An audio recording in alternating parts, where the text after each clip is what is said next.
The other thing that's emerging from research about the ketogenic diet is that if you kind of take a step back from all of the various individual research projects and findings, the diet appears to kind of render a homeostatic effect. So it kind of normalizes in many ways the types of things that happen under disease states.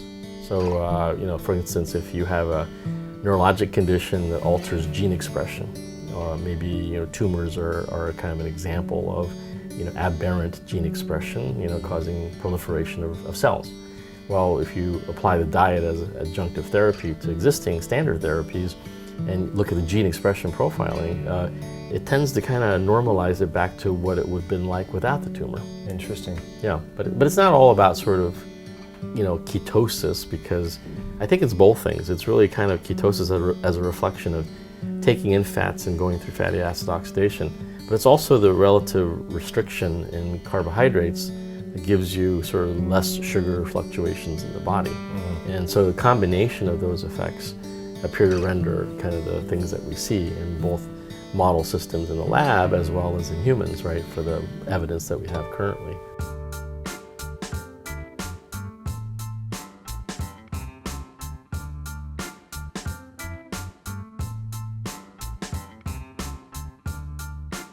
Hey folks, it's Mike Mutzel here with HighIntensityHealth.com. Thanks for tuning back into another episode. I'm very excited today to be interviewing Dr. Jong Rho, and we're going to talk all about the ketogenic diet.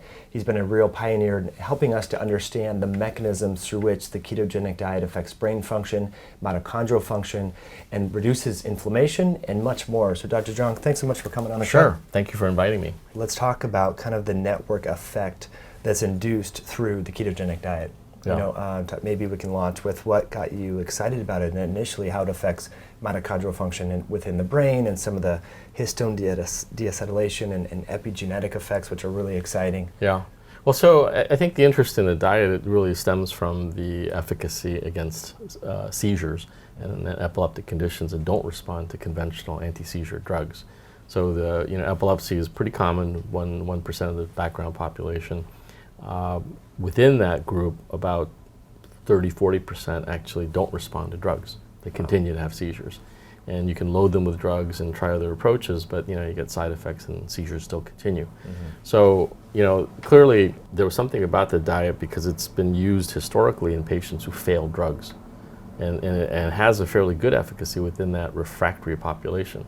So then the question becomes, well, how is it refractory? How does it work? What's different about the diet versus drugs? Mm-hmm. And of course, at some point, there may be some intersections there, but in the last 15 to 20 years, investigators have been looking very hard at determining how the ketogenic diet and its variants work. And over the last several years, there's been some really interesting insights that have come forth by, large laboratories looking at kind of cutting edge research. So, if you take a simple metabolite like Beta Hydroxybutyrate, which is basically a product of fatty acid oxidation, and it's used as an energy molecule. During brain development, it's actually used as a kind of a carbon skeleton for creating membranes around cells, right? Wow. So there's a developmental role that ketones play that's less appreciated. But within the last several years alone, this simple metabolite that we thought was just for energy has suddenly been shown to have really interesting actions. Some of the key things I can kind of highlight for you now. It has anti-inflammatory properties.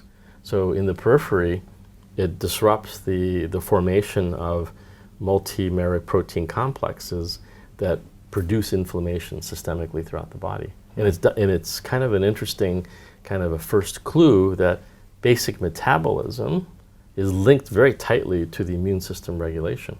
Right, and then beta hydroxy is kind of poised kind of centrally within those two areas. Beta hydroxy also has been shown to be an epigenetic modulator. Mm-hmm. So it's a histone deacetylase inhibitor, which can alter the way genes are ultimately expressed in the body, right? Yeah. And so that's a whole nother sort of avenue for investigation. The cancer researchers are the one that have really pioneered the so-called HDAC inhibitors for cancer, and we're learning lessons from the cancer research that might actually be very applicable to other neurologic diseases such as epilepsy. And so, again, the the idea that ketones can do this is fairly radically new, right? Right. A lot of those drugs are very expensive, by the way, right? The HDAC inhibitors and so forth. Right. And then they're not without side effects either, right, that are significant. So, there may be other ways you can create an epigenetic change without necessarily going through, sort of selective drugs that have significant toxicities. So that's kind of a new lesson that we're learning in the scientific arena.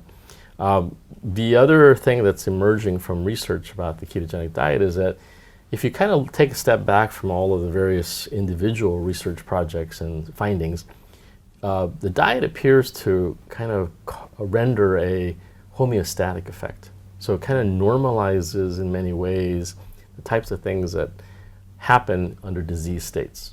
So, for instance, if you have a neurologic condition that alters gene expression, or maybe tumors are kind of an example of aberrant gene expression, causing proliferation of cells. Well, if you apply the diet as adjunctive therapy to existing standard therapies and look at the gene expression profiling, it tends to kind of normalize it back to what it would have been like without the tumor. Interesting. Yeah. And so from a metabolic angle too, the diet has been shown in different model systems to kind of bring things back to sort of normalcy. So it's not good to be revved up metabolically speaking, because that can produce problems and cause increased free radical damage to cells, et cetera, and make the cells depleted, right? In a sense that it's like driving a car too fast. Sure, eventually you're going to crash, right? Yeah. Alternatively, if you don't have enough energy reserve or energy production, then the cells can't function. They can't maintain their membrane gradients. They can't sit there and regulate the processes that keep a cell healthy and alive. And so what the diet does is it increases the energy reserve, mostly through ketones, for example. There's another element too, which is that glucose, too much glucose is not good for cellular function, and so it tends to kind of reduce the overall glucose burden and keeps it on a more even keel, and so that you don't have the damaging effects of wide fluctuations in glucose that subsequently change the way insulin is released and the insulin going to the brain and in the receptors. I think that's a kind of a major phenomenon that's been sort of overlooked. Yeah. And the diet does that. So it's not just about fats and fatty acid oxidation producing ketones, it's also about glucose, restriction. Interesting. And then there are other things that we're learning too, that certain fatty acids, right, can have direct effects on the targets that we normally think about as being sort of protective. For example, a group in the UK, Robin Williams and his colleagues, shown that a medium-chain triglyceride, decanoic acid, a C10 fatty acid, actually blocks glutamate receptors. So if you think about glutamate being overly expressed in disease states, like epilepsy, for example, and you block the excessive activation of glutamate receptors, that can give you a protective effect, not just against seizures, but maybe even protect the brain cells from dying. Right? So this is sort of an interesting concept that these fatty acids, or certain fatty acids, can provide direct effects against pathologic changes in the brain. Interesting. Isn't there a drug, Intercept? Isn't that how it works for Alzheimer's? Yeah, so Alzheimer's drugs typically affect the cholinergic axis, but there are some other mechanisms that come in. ALS drugs, for example, can block glutamate release, and there's kind of one molecular pathway.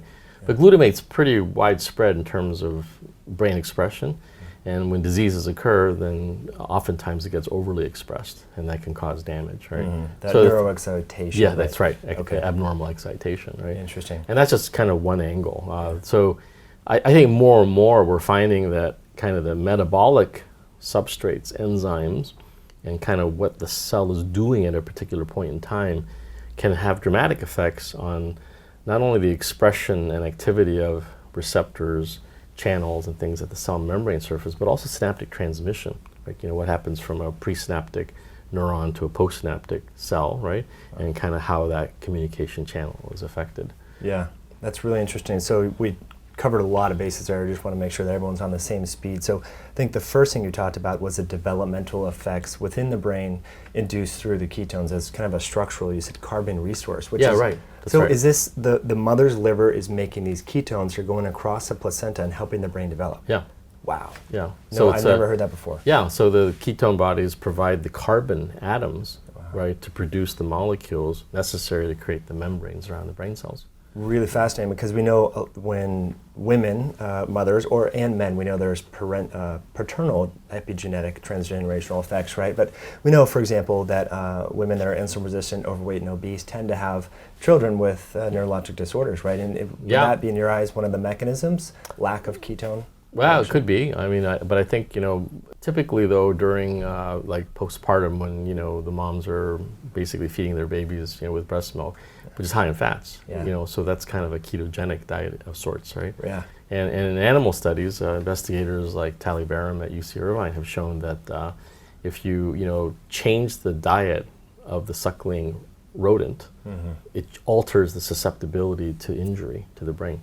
Wow. So that the fats are there taken by the rat pup, for example, is protective against excitotoxic injury, for example, with glutamate. It's amazing. Yeah. Really important, and I think a point that is, I have a young child, she's 4 now, but when kids are learning to walk and crawl, they hit their head a lot. So that's kind of an important component. You want that, that reserve capacity that you're referring to. That's right. And I think the metabolic state of the brain, for example, will actually determine, very importantly, how much resilience a person may have to subsequent injury or the development of other diseases. Yeah. And that's kind of an emerging area of research. Amazing. Yeah. The other thing, Dr. Rho, that you were referring to is the reduction in inflammation. That's right. And you mentioned this complex. Is that the NLRP3 inflammasome? That's the best example of that. So if for people that's like a big scary word for people, how would we break that down simplistically, that ketogenic diets reduce inflammation? Is this like a little molecular switch that triggers inflammatory chronic inflammation? That's one way of doing it.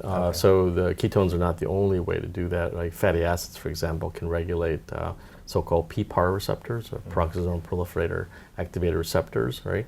And they regulate inflammation as well through different pathways.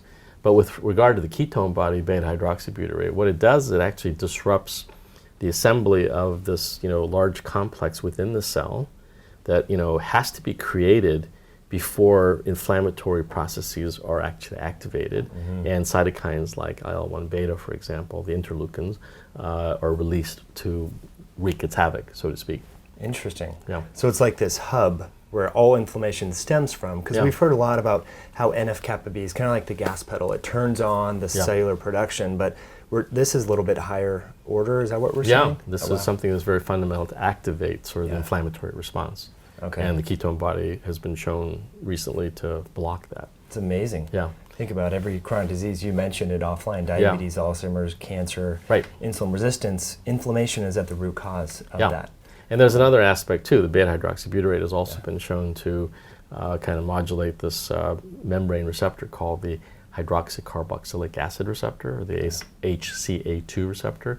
And that too can actually regulate inflammation as well as a whole host of other processes. Wow. So this is very fundamental. I think the most important thing we've learned in the last several years is that, the simple molecule that we thought was just necessary for producing ATP, the energy molecule, is having potent effects throughout the body, systemically in the periphery as well as directly in the brain. Right. Because some of our work has shown that the ketone body beta hydroxybutyrate alters this critical death switch in the mitochondria. It prevents it from actually happening. So it sort of saves the cell from death, from problems within the mitochondria. And so it's an apoptosis, yes? Yeah, actually can lead to apoptosis, for example. Like this specific complex is known as the mitochondrial permeability transition pore, or the MPT complex. And the beta hydroxybutyrate, for example, can block the MPT transition, which basically kills the cell. Interesting. Yeah. Okay. I don't want to forget about inflammation, right? But I want to carry your thought through here. In the intermittent fasting space, we hear about autophagy. And so like kind of when you restrict your calories, you can enhance longevity and telomere function and so forth, and getting rid of cells that you don't need. That's right. But you're talking about preserving cells that you wouldn't want to die within the brain. That's right. Okay. So there are two different things. They're different. Perfect. Exactly right. Yeah. Just want to kind of separate that out a right. little bit there. So if we can go back a little bit, maybe a sidestep, one of the favorite herbs amongst many integrative practitioners right now are things like curcumin and resveratrol, because they're pleiotropic. They do a lot of things. Yeah. And what I inferred from what you talked about with beta hydroxybutyrate is it wears a lot of hats. It does. It's not just one thing. Yeah. And like you mentioned, even in the context of inflammation, we're talking about reducing inflammatory signaling pathways via multiple mechanisms. Yeah. So it kind of comes back, is it almost like a hormetic effect within the cell? You mentioned homeostasis. Yeah, yeah. Could we say that it's kind of... It does have in part that kind of action. Okay. Right. And I think the other thing to recognize is that it's sort of a concept notion that we always have to be mindful of, and that is, a little is good, a little more may be better, but too much may be bad.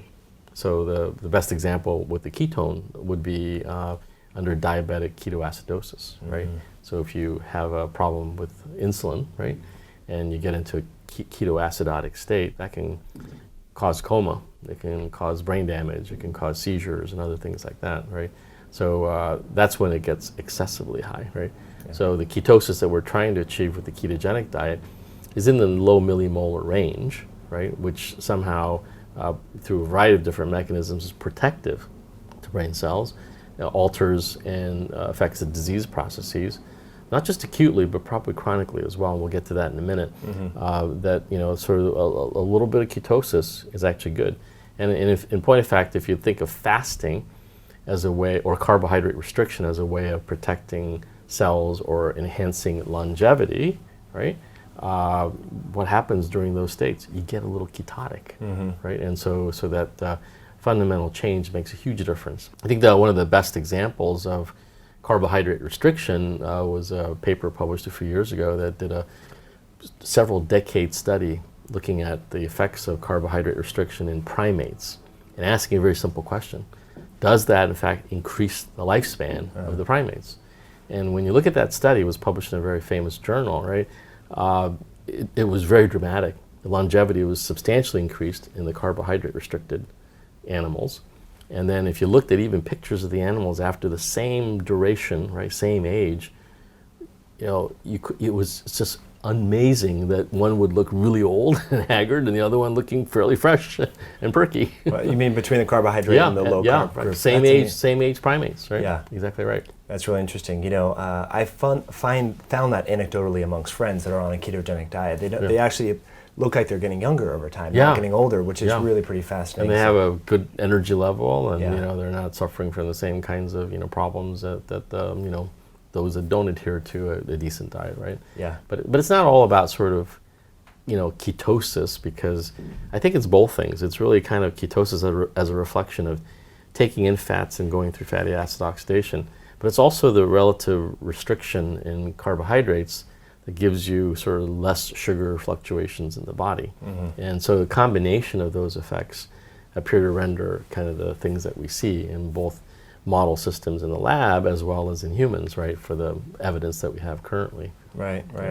But just to summarize again, that ketosis, like many things in life, exhibit a U-shaped curve. More is not always better. That's right. A lot of folks are doing kind of the millimolar testing and between 3 and maybe on the high side 5. But to give people a reference point, when we're talking about diabetic ketoacidosis, where is that millimolar wise? Oh, it's a 10 to 100-fold higher, so right? It's much higher. Super physiologic, way out of it. Okay. Yeah, right. And I'm always curious, why is that? Because what is causing that molecularly, those ketones to be produced at that high of a level? Well, so basically, when you have a problem with insulin, right, for a diabetic, right, then you're going to be creating a situation, metabolically speaking, where the ketone bodies accumulate, but they're kind of not balanced by the glucose, kind of utilization, right? And so that leads to accumulation of ketones, and it gets so high, that it can cause an acidotic state. It can cause brain dysfunction and ultimately coma if you don't correct it. Interesting. Right. Yeah. Okay. You mentioned a mitochondrial transition pore. Yes, Again, that's right? Yeah, I know that's a big focus point of your research in the context of epilepsy. Right. Can we finish that discussion? I felt like we kind of transitioned a little bit. I just wanted to check that off. Oh yeah, sure. Yeah. So the mitochondria are responsible for a lot of things, not just producing ATP molecules. It regulates the survivability of the cell, regulates calcium and a few other things. But there's one protein complex within the inner membrane and also within the mitochondria proper that tends to regulate the survivability, and this is called the MPT pore, or the mitochondrial permeability transition. So when this thing gets activated, right, molecules can flux out, and cytochrome C, for example, release can start the process of apoptosis and basically kill the cell. So anything that prevents that from happening or alters the threshold, in other words, raises the threshold for that transition to occur, can be protective for the cell. And what we found is that the beta hydroxybutyrate actually inhibited the MPT transition in brain mitochondria. And we saw that in not just in normal brain, but we also saw it in epileptic brain. So that affects the seizure Threshold. right? Because that glutamate, the calcium release then causes the cells to get too excited. Is that kind of what happens in a seizure? Yeah, so one could argue that when you have derangement of mitochondria, it damages the cell and then it produces a cascade that can produce the seizures, right? So what we've shown is that by tweaking that target, we can actually produce an anti-seizure effect. Wow. Right, directly. Right. And if I recall from some of your papers, these are clinical levels, like millimolar 3 to 5. This isn't way out there. This is in the clinically relevant low millimolar levels. Yeah. That's right. So induced maybe by a fast or just or ketogenic diet. Yeah, that's right. Pretty fascinating. And then there's some other. By the way, your papers have tons of references. So if folks want to check out your work, and I found it for free in PubMed. I think one of them had over 200 some odd references. Oh, some reviews and stuff, yeah. Yeah, ton of research, so I commend you for doing that. Sure. And one of the papers talked about complex 1 within the mitochondria. Basically what we're doing is we're making our engines put out less exhaust, is that it? Yeah, so what we're trying to do is to basically make the engines more efficient to produce what they do. So in other words, the complex 1 is part of a big respiratory chain that electrons flow through. And the electrons actually are very important in creating ATP molecules. So if you rev the engine too high, right, you can have a lot of accidents. Free electrons go and they can create free radicals. And the free radicals can actually damage cells, right? But if you make it more efficient by using, sort of, I guess the analogy here to an engine would be to tweaking it so it's tuned and you get using the right kind of oil and it's operating very efficiently, right? Then you're creating a maximum amount of energy molecules that are good for the cell, and not being sort of underproduced in terms of the ATP production. Right. So basically, in simplistic terms, when we're on a ketogenic diet, our brains are like a Tesla versus a diesel. Yeah. And we're not the exhaust. Yeah, we're using it very efficiently, right? Yeah. We're producing more molecules of ATP, and we're not causing a lot of accidents along the way to produce free radicals that can be damaging. Yeah. Yeah. And I recall something else in the paper about superoxide dismutase upregulation. Yeah. Am I remembering that properly? So other investigators like Manish Patel in Colorado, right, have published a number of studies looking at free radical modulation within the mitochondria and oxidative stress, right? So the simple kind of message that she's sent through a number of very good papers is that the ketogenic diet actually reduces oxidative stress, right? And so therefore it's protective, through a variety of mechanisms. And so, superoxide dismutase is necessary to kind of, get rid of some bad free radical players, right? And if you don't have enough of the superoxide dismutase, then you get more damage. So that's sort of a simple notion in terms of what we call endogenous protective mechanisms to deal with excessive oxidative stress. Yeah, and it kind of comes back full circle to how you introduce this is maintaining homeostasis. So that's those exactly free radicals that are emerging here are being Yeah. quenched or squelched, if you will, by the natural upregulation in these enzymes. Another big one is glutathione and glutathione peroxidase. That's right. Is there research there? Absolutely. Okay. And in fact, Dr. Patel was also published in that area too. Wow, I'll have to check that out. Yeah. So for folks listening and they're getting confused with all the complex words, people go to like Walgreens or Whole Foods and they buy pine bark extract and vitamin C, vitamin E. They're trying to neutralize free radicals. But what we're saying here is you can upregulate your body's own production of these powerful antioxidant enzymes by eating less carbs and fasting periodically, exercise, and eating more fat. Yeah, right. Just Exactly really right. profound. So I think the central message is this. For decades we've been told that fats are bad for you, right? A lot of it's based on really poor clinical research and people who are really not experts, basically representing all of society to government agencies, right? Who sit there and pitch the idea that this is the ideal diet, right? So we've been misinformed and we've been misled. In truth, about 50, 60 years ago, our fat content in our diet was much higher than it is recently because, I think, we've been told for decades fat's bad for you, right? Yeah. And so then, of course, you had to make up for the calories lost by reducing the fat. And how do you do that? Well, cheap and easy way of doing that is increase your carb intake, right? And so it kind of flipped the other way, right? Right. So I think what we're trying to say is, obviously things in excess are bad in general as a principle of life, but there, by altering the balance, right, you can actually have a profound effect on the way the body works. Yeah. So central message is, reduce your carb intake, increase your fat intake, maintain a reasonable amount of protein, and you can alone, through that switch in your habits, make a profound effect in terms of disease, risk, perhaps longevity. And I think, I always say when I lecture about the ketogenic diet, there's this aphorism that you are what you eat, right? I tell people, no, you become what you eat, right? It's a long-term effect, in terms of how you deal with the diet and nutrition. Very, very fascinating. And kind of another parallel analogy there is our microbiome kind of become what we eat as well. And That's right. I was going to say, I think every researcher on the planet would wholeheartedly agree with you, except for some of the microbiome people are like, fiber, fiber, fiber, you need to feed the bugs. Yeah. So where does that come into the conversation? Because I know you've recently published some research this year about ketogenic diet and microbiome. So microbiome has become a target of many investigators because of emerging importance in not just gut function, but perhaps other organ systems as well, notably the brain, right?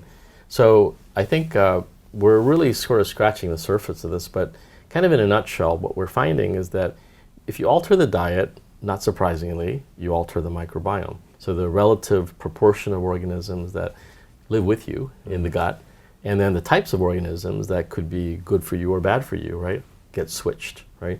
So kind of what we found in a model of autism, this is a mouse model, and comparing it to sort of the control animal without autism, we found that the microbiome was radically different, right?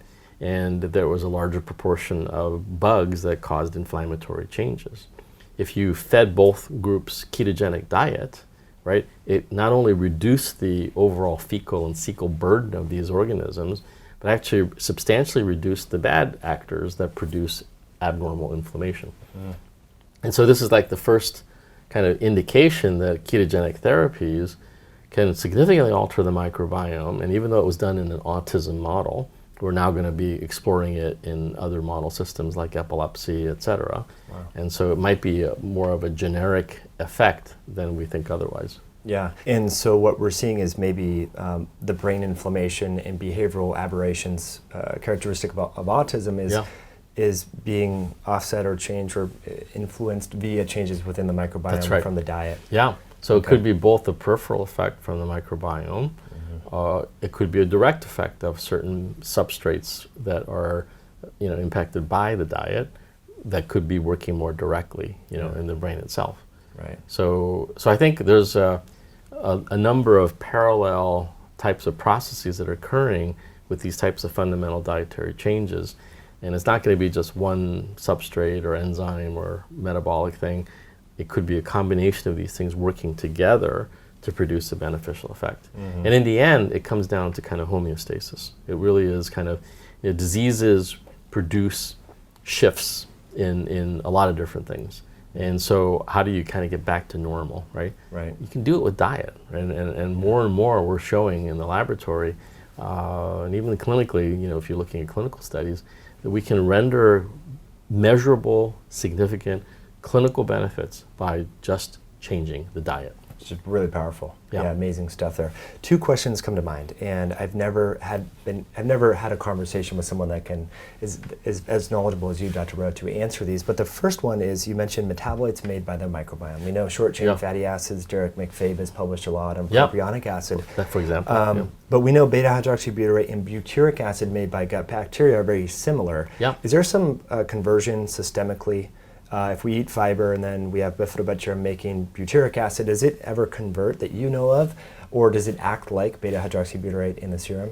Well, I think there's a lot of complicated processes that take these compounds and modify them as they kind of go through the system. Yeah. They're done in parallel.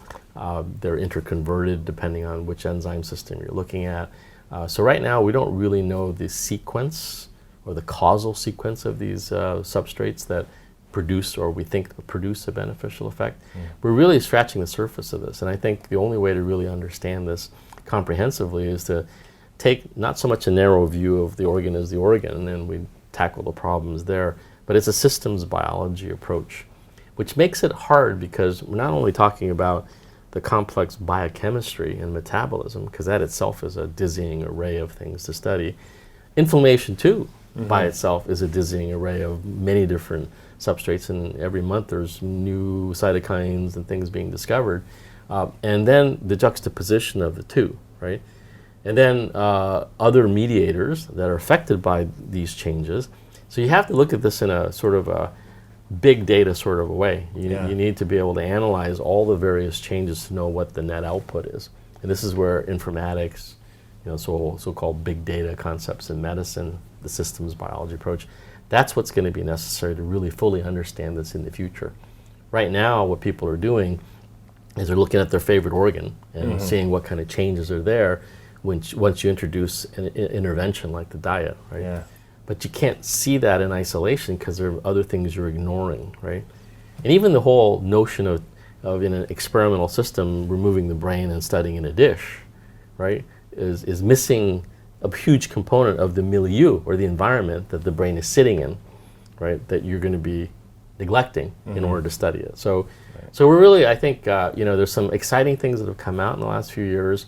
It's making everyone think twice about what's really happening here. But I think we're learning more that, what we eat, brain metabolism, nutrition, all have such powerful fundamental effects on physiology and disease that we know that it's not just about artificial drugs that are made by the pharmaceutical industry to target various things, because at least in epilepsy, despite decades of billions of dollars going into drug development, we haven't changed the efficacy rate in this refractory population. And I would argue and submit to people that it could be 100 years, right, and we haven't changed the efficacy rate of anti-seizure control. We've changed the pharmacologic profile, we've reduced the side effects, et cetera, we have more drugs in our armamentarium. But we haven't actually cracked that nut. And so it's very frustrating. Right. If you can imagine that after decades of research and billions of dollars of research in cancer, for example, if everyone was dying the same way as they were 50 years ago, that would be a pretty depressing scenario, wouldn't it? Right. Right. So clearly we have to think very differently, at least in epilepsy, and I think the ketogenic diet, it actually represents a paradigm for how we may develop therapeutic agents that mirror aspects of the diet, and they work when drugs fail, right? And it's not perfect. There are people who don't respond to the diet, and then what we need to learn from them is why do they not respond? In much the same way that the people who are the super responders, what is it about them that makes them respond so well to the diet?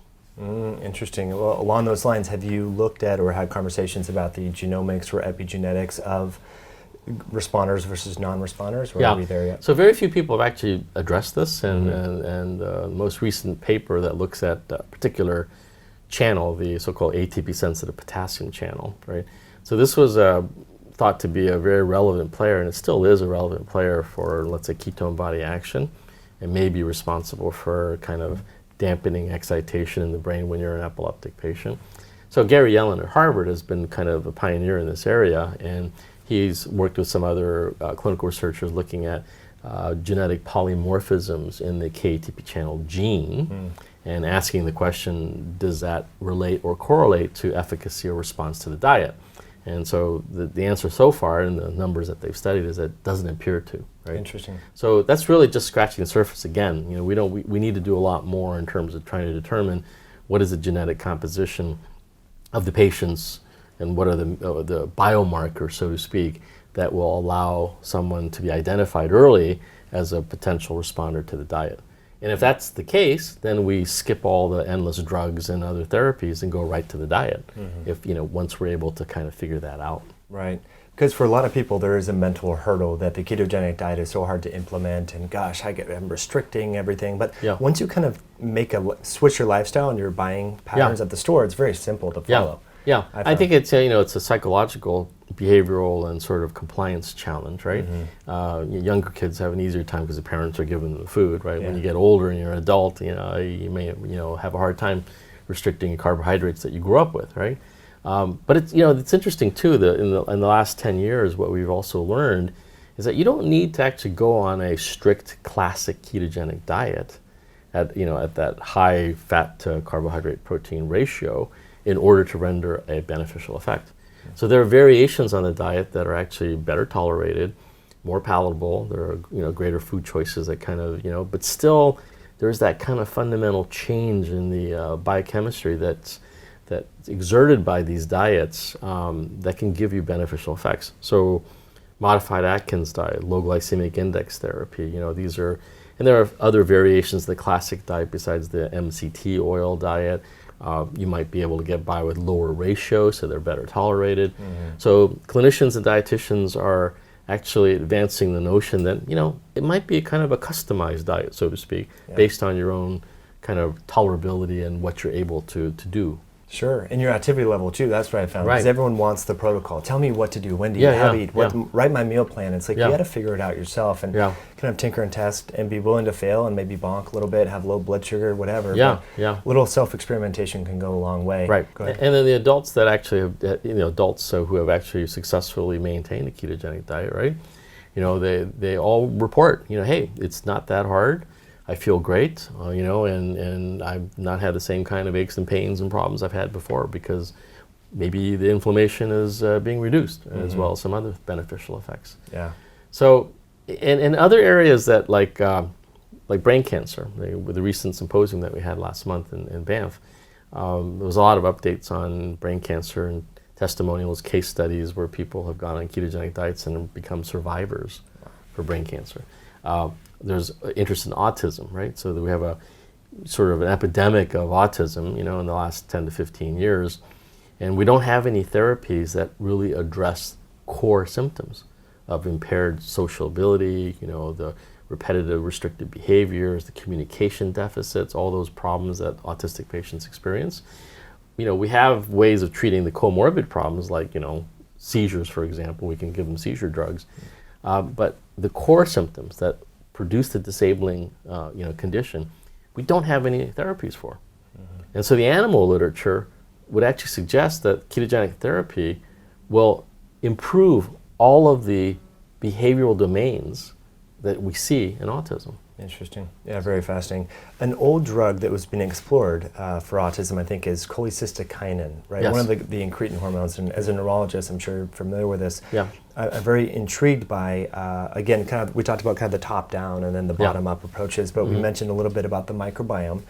Changes there, and we know that some of the success of bariatric surgery has been the weight loss success and diabetes reversal has been attributed to incretin increases, right? So GLP-1, CCK, these various hormones. We know that fatty acids affect CCK and GLP-1 and so forth. Have you ever had conversations with anyone or done any of your own research in that regard? Not in that way, but I think that's kind of a natural set of questions to ask as sort of the inter-organ interactions are going to be explored in more detail. But certainly those are reasonable questions to ask based on what we know of what these hormones do. Right. There are some interesting fatty acid receptors stimulating the incretin axis, so it kind of makes sense. That's right, yeah. You mentioned that 10 carbon length MCT oil derived. Yeah, decanoic acid, for example, And so there's lots of different fatty acids and unsaturated fats versus saturated fats versus short chain, medium chain, long chain, and it's a bit complicated, but a lot of interesting questions to pursue for sure. Absolutely. Well, Dr. Rao, I really appreciate you coming on the show. You covered a lot of bases here. I think we covered every possible aspect of the ketogenic diet, but there's one final question here I would love to ask for you. We've asked every guest that comes on the podcast. If you were to bump shoulders with someone from the World Health Organization, maybe a president of a different country, what would you want them to know, just health tip or maybe in regards to the ketogenic diet? If you were to bump shoulders with them in an elevator, what would you share with them? I basically say that the primary lesson from the ketogenic diet is that kind of a simple alteration in the type of foods that we eat, let's say just focus on fats and carbohydrate, right, is the basis for preventing disease, treating disease, and it's something that can be done, pragmatically without decades of drug development and the billions of dollars that go into it. Right? Yeah. It's a fundamental lesson I think that diet is actually trying to teach us. And that what we've been sort of inculcated to think over the last several decades is that, fats are bad. They're not. Carbohydrate replaces the calories lost by reducing the fat. And by doing so, we unwittingly have created a health problem throughout the world. Yeah. And now we're seeing the repercussions of that in the elderly population. That's right. And now the children, Yeah. the childhood obesity epidemic is really staggering. Right. So- And I think what's interesting too is that if you look at the articles that are coming out recently, and then also the FDA's food plate with regard to proportions, right? They're sort of slowly admitting that you can have more fats and, and you're okay, right? Yeah. And then there's the other articles coming out saying that all of the sugar lobby industry had enormous influence on kind of promoting processed foods and high fructose corn syrup and all those things in the context of fats being maligned. That's too bad. So we've suffered a huge consequence of those both political as well as poorly scientifically designed studies. Yeah. Follow the money, right? That's right. Unfortunately, which is pretty scary. Right. Well, I commend you for all your great work. I know you're helping a lot of people out there. I'll put your papers below the link on this YouTube channel. And if folks want to reach out to you and learn more about your conferences that you promote and so forth, if you want to put a plug in, since 2008 you've been running this conference. Let's talk about that a little bit. Yeah, so the conferences are held every 2 years, and it's really an international community that's come together, and it's meant primarily for professionals, right? What we generally do is we actually direct patients and families to the Charlie Foundation website or the Matthews Friends website in the UK. And these are the two big kind of organizations that are responsible for education and advocacy of ketogenic therapies.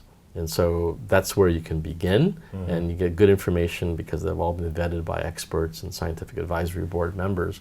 And from there, I think it opens up a whole nother world of information and networking.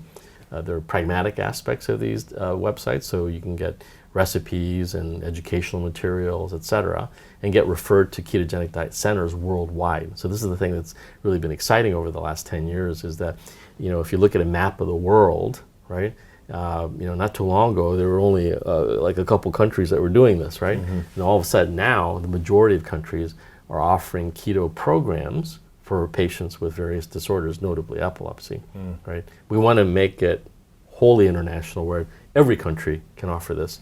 So I think the lesson there is that it's not just the Western diet that's amenable to alterations to create a ketogenic diet.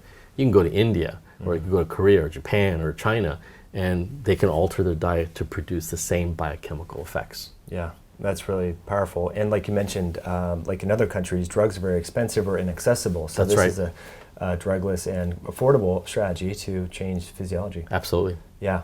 All right. Well, folks, I really appreciate you tuning in. If you like this video, please give it a thumbs up and subscribe to the channel. If you have any questions or comments, please type them in below this video. Dr. Rho, again, thanks so much for coming on. I really appreciate Welcome. that. Thank you for the opportunity.